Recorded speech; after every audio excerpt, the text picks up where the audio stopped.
Imagine a prison where the inmates are only 12, 14, or 16 years old, yet the punishment they face is no different from that of hardened adult criminals. Instead of classrooms and playgrounds, their childhood disappears behind steel doors and concrete walls, stretched across decades of imprisonment. This is no ordinary jail. Here, children are locked inside their cells for nearly 18 hours a day. One mistake, one broken rule, and brutal punishment follows immediately. Their future hangs in a heavy, uncertain darkness, where hope feels distant and fragile. In this video, we take you inside one of the world's harshest youth prisons, Wabash Valley, correctional facility where teenage lives are trapped between strict discipline, constant fear, and a faint, flickering hope. Watch until the end, because what you are about to witness is a reality that will force you to think. At first glance, Wabash Valley looks like any other maximum security prison: high walls, razor wire, armed guards. But inside, the truth is far more disturbing. Located in the US state of Indiana, this facility holds not only adult criminals, but also around 40 juvenile inmates. These teenagers committed crimes so serious that under US law, they were sentenced as adults.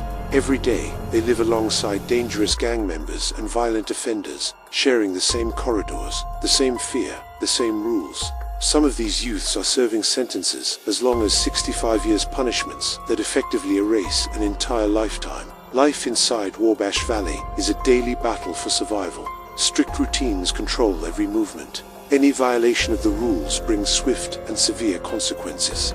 Yet even in this brutal environment, a small spark of hope survives. Hope for redemption, for education, for a chance at freedom someday. Built in 1992 and located in the Midwestern state of Indiana, Wabash Valley Correctional Facility has become known as one of the toughest youth prisons in the world. A place where childhood ends far too early and reality is unforgiving and cruel.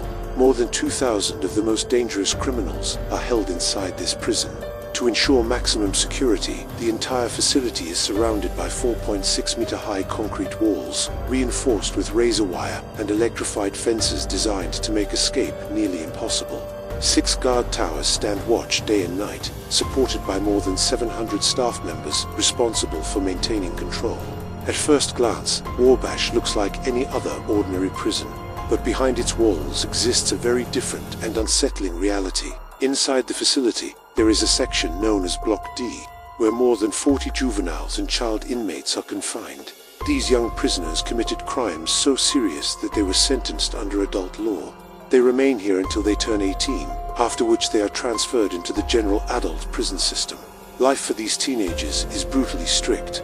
They spend nearly 18 hours a day locked inside their cells. Every morning at 6 o'clock, guards wake them up, ordering them to stand in disciplined lines outside their cells. Usually, 2 inmates are forced to share a small cell, barely 10 meters in size. There is no comfort here, no luxury of any kind. Television is allowed only as a reward for good behavior, while computers or video games are completely forbidden. Daily life in Wabash runs entirely on rules and discipline. After the morning lineup, guards conduct inmate counts before escorting everyone to breakfast. All daily activities, including meals, take place in a large common room located at the center of the block. But after breakfast comes something many would never expect inside a prison. Every juvenile inmate is required to attend school. Prison authorities want them to complete their high school education as part of a rehabilitation program, believing that education remains critical for survival after release, even for those serving long sentences. While teenagers outside the prison attend school with friends and freedom, Wabash's young inmates sit in classrooms inside the block's common room. They study mathematics, language, and science under constant supervision. This is not an ordinary school environment. Even the smallest violation, talking to another student, losing focus, or showing negative behavior can result in immediate punishment. One mistake can lead to being removed from class and barred for a fixed period. Despite the harsh rules, teachers say these classes are deeply important to the inmates.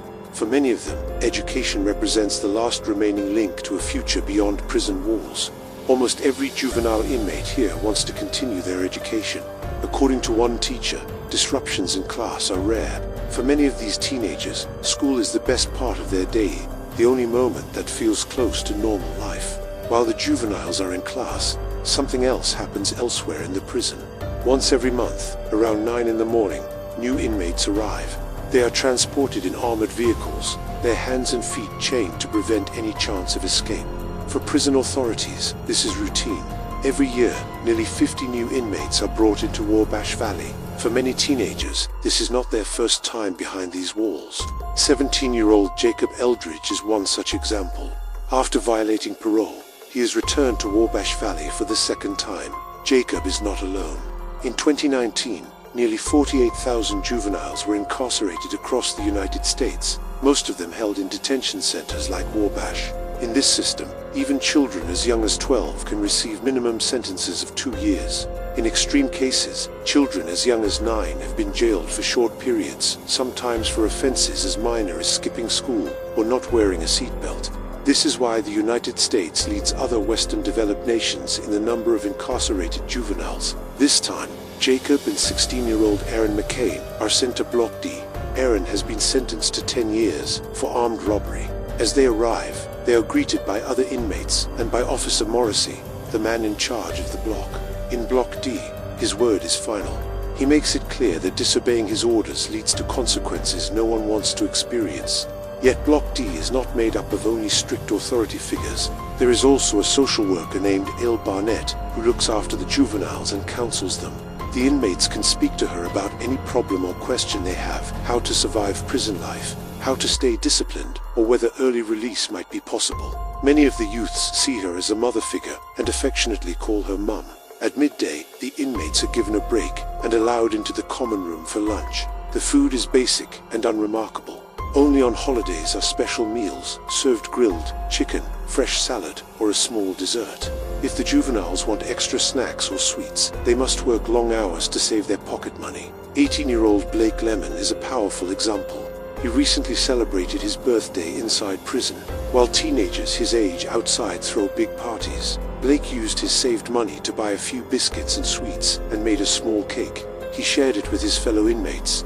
According to Blake, this was the greatest luxury he had experienced in a long time, and there will be many more birthdays like this. At just 16 years old, Blake was convicted of taking a human life and sentenced to 54 years in prison. After lunch, some juveniles take part in work assignments, such as cleaning corridors or helping in the kitchen.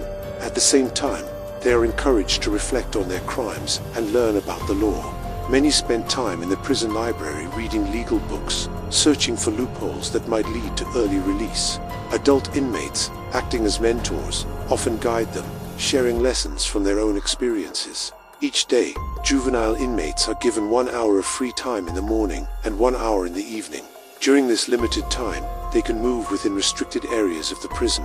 Afterward, they are locked back into their cells until nightfall, leaving only briefly for dinner. Despite limited education and small amounts of free time, daily life in Wabash is far from easy. Many of these youths come from homes filled with constant violence and conflict. Inside the prison, fights and arguments between inmates are common. Guards show zero tolerance for aggression. Any violent behavior results in severe punishment. Even minor rule violations can lead to privileges like television being taken away. Fights carry far harsher consequences, up to 3 months in solitary confinement or immediate transfer to the adult prison section.